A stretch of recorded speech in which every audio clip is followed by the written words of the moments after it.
Hey guys, SpinoDude here and welcome back to another review. Alright Marvin, why don't you bring out today's figure that we're going to take a look at? Thank you, Marvin. Alrighty guys, so today I'm super excited to be taking a look at our first 2019 CollectA figure.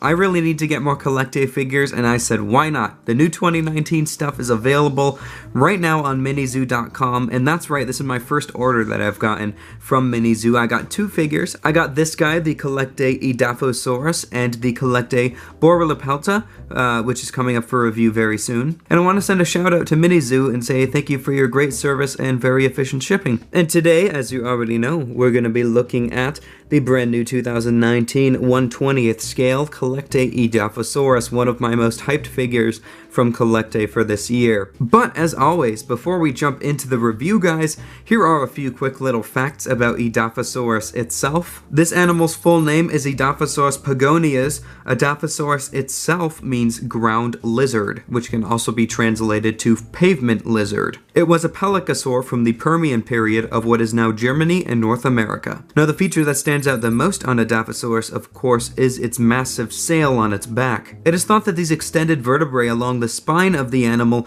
could have sported a hump rather than a sail. But it is strongly thought now that these vertebrae supported a large fin on the animal's back that's primary function could have been thermal regulation. Edaphosaurus also lived alongside the famous predatory Dimetrodon, and most likely was hunted by it from time to time. Well anyway guys, there are a few quick little facts about Edaphosaurus itself. Let's jump in and take a look at the figure. So like I said, this was one of my most hyped figures for CollectA for their 2019 range. And overall, when I got it in hand, I was really happy with the overall sculpt. I think the sculpt on this thing is amazing. I love it to pieces.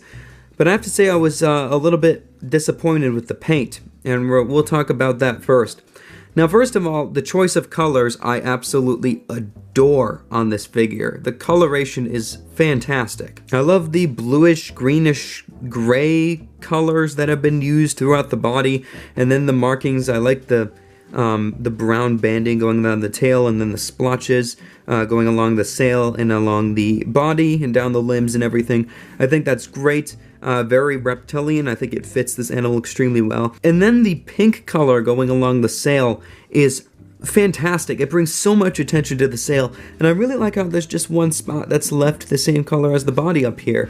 They could have easily filled that in with some pink, but I think it gives a very interesting look to this figure, and I think it's quite naturalistic as well. Now, I really like what they've done down here on the body. There's like a dry brush going of a lighter version of the base color that brings out some of the details, and then the markings and everything look fine.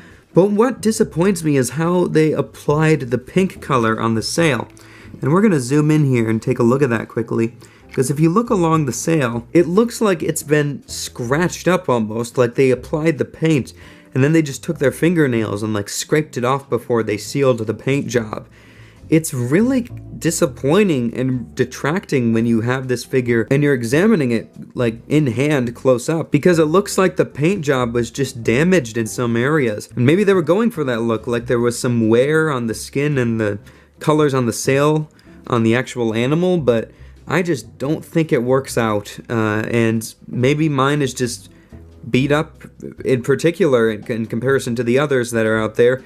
But as far as the one that I received, I am disappointed in the way that's applied, I have to say. I also do not like how the pink color carries down onto the back of the head over here. And then if we look on the other side, it's not there. It's like I don't know if they airbrushed this color on or something and they just messed it up on this side or whatever, but that is slightly disappointing as well. It's very inconsistent on the head there. But as far as detail goes, I really like these knobs that are protruding from the extended vertebrae that are supporting the sail on the back there.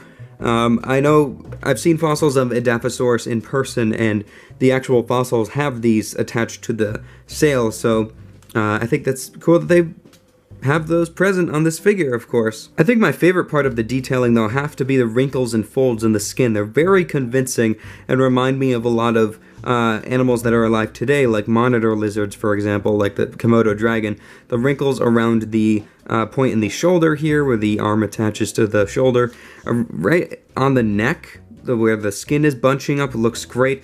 I love the fold right below the midsection here. Why is my camera not focusing? There we go. I need to hold it back a bit more, I guess. I like this fold of skin that's right around the stomach section in the mid area. It's between the limbs here. It's great. There's more above the back limb. Absolutely fantastic. I love it. The tail has very nice shaping to it as well. And there's a nice scaling pattern on the underbelly as well, as you can see there. Very nice scales carved out, very present in the sculpt. And on the other side, I like how because the body is turning, it's pivoting towards the left like that. The skin is much more stretched out on this side, and it's not bunching up quite as much around the neck because the head is turning to the left there. I think that's a great attention to detail, and I think the head is really cute actually. It reminds me of Kermit the Frog for some reason. I think it's adorable. I like it from this side, especially the expression.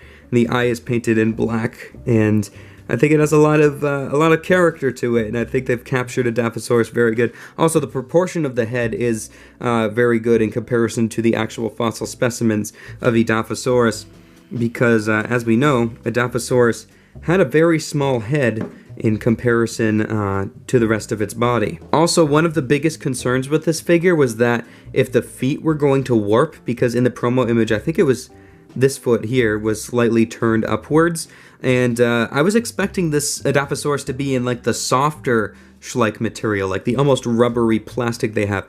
But no, this thing is solid. It is solid. There's not one portion that's like overly bendy on this. Of course, you can bend the tail just because the plastic is thin there anyway, and you can bend the feet slightly. But other than that, I mean, just listen to this. That is solid all the way through. So this thing is sturdy. It feels like really nice quality, and it was a really great price as well.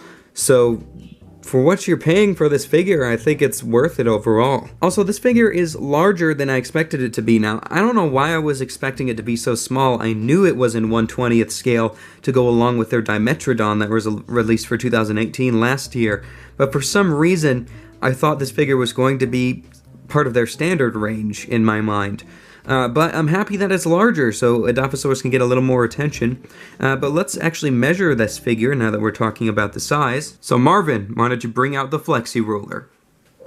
Thank you, Marvin. Alright, we've got our trusty flexi ruler, so let's give this Edaphosaurus a measure. So in terms of the length from the tip of the snout to the tip of the tail, we're looking at about 7.5 inches, which is about 19.5 centimeters. And in terms of the height at the highest point, which is the top of the sail there, we're looking at about 3.25 inches, which is about 8 centimeters. And let's scoot the Edaphosaurus over here so we can do a quick little size comparison. First, I'm going to bring out one of my all-time favorite CollectA figures, which is their 2016 Torvosaurus. I absolutely love this figure, one of my favorites. And I thought I'd bring out the 2017 CollectA Regaliceratops. A lot of people tend to have this figure, so I thought I'd bring it in so you can get an idea of the size of the Edaphosaurus here. And these three figures right here have some of my favorite color schemes from CollectA. I think they look great on the shelf together as well. Well, anyway guys, I think that's going to do it for this review on the brand new 2019 CollectA Edaphosaurus. Do I recommend this figure? Yes, if you're a fan of Permian creatures, I think this figure is really nice overall. It has a great price as well. My only real disappointment with this figure is the way the pink or magenta paint is applied on the sail. It just looks like it's been scraped off, and I don't know if that's just on my figure or if that's on all the other ones. I hope it's not on all the other ones, because the pink was like my favorite part of the color scheme. I just thought it brought out the sail really nicely, and it was really unique colors. Reminded me of like an Aurora Borealis or something. But past the paint looking like that on the sail, I think this figure is fantastic. We need more Permian creatures made, and CollectA has been making them over the past couple years, which is great. We got the Estemma last year as well, which is another figure I'd like to pick up eventually. But if you want to get this figure for yourself, they're available right now on Minizoo. I'll put the link down below in the description. Again, thank you Minizoo for your great service when I ordered this figure, and the review for the brand new CollectA Borealepelto will be coming out very soon as well. So anyway guys, I hope you have enjoyed this video. If you did, leave a like down below and subscribe to the channel. Also leave a comment telling me what you think of this brand new Edaphosaurus figure. So thank you so much guys for watching, and as always I will see you in my next video. So take care, and bye bye.